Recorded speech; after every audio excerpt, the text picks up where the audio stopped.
Hemm bżonn ċar u immedjat ta' riformi fil-korp tal-Pulizija jekk iridu li l-korp jibda jittieħed bis-serjetà u jerġa' jikseb ir-rispett fost il-Maltin u l-Awċin iżda anke fil-fora internazzjonali. Hekk appella l-kap tal-Partit Nazzjonalista Adrian Delija meta kien fost l-Awċin jindirizza dialogu fil-każin tal-partit f'Tasannat għalli għall-inkompetenza tal-Gvern Laburista qed inħallsu aħna mit-taxxi tagħna. Verament irridu l-korp tagħna jerġa' jieħu r-ruħ, irridu nieħdu l-affarijiet bis-serjetà u nbidlu u nibnu il-korp tal-Pulizija mill-ġdid ħalli jibda verament jibda jgawdi r-rispett għall-inqas tal-Maltin u l-Awċin u mbagħad nisperaw ukoll ta' dawk li tiseguna barra pajjiżna. Adrian Delija fakkar kif fil-jiem li għaddew rajna kif il-Kummissarju tal-Pulizija Lorenz Kutajjar intalab jitlaq mill-kariga mill-Prim Ministru Roberta Bela iżda Kutajjar ma rridx u l-Prim Ministru kellu jbaxxi rasu u jaċċetta li jagħtih impjieg ġdid. B'hekk bemilu Roberta Bela ħalla lill-kriminal kopert.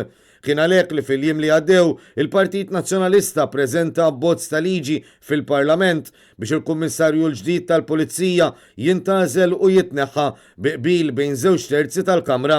Dan skont ir-rakkomandazzjonijiet tal-Kummissjoni Venezja fil-waqt li għall-kuntrarju il-proċess li qed jissuġġerixxi l-Prim Ministru mhijiex skont dawk ir-rakkomandazzjonijiet.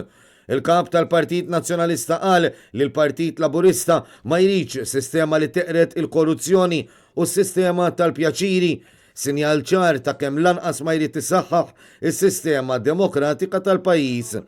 Adrian Delija tkellem ukoll dwar il-kunċett tal-cryptocurrency u nota kif sissa għad m'għandniex kumpanija waħda f'pajjiżna li bbażata fuq dan il-kunċett finanzjarju ġdid. Din il-ġimgħa artiklu fis-sit la Malta. Despite blockchain island promises, Malta has yet to license a single crypto company. Kont semmejta fil-Parlament, kont semmejta fl-speech tiegħi tal-budget u għamu fil-Parlament biex jipprovaw ikitbuni.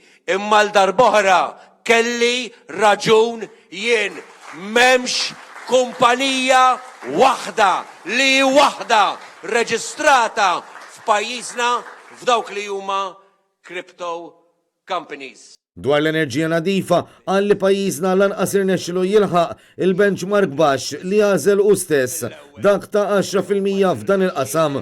Għal daqstant minflok ma nibnu l-impjanti għall-enerġija nadifa mit-taxxi tagħna il-Gvern se jkollu jixtri l-punti mill-Estonja.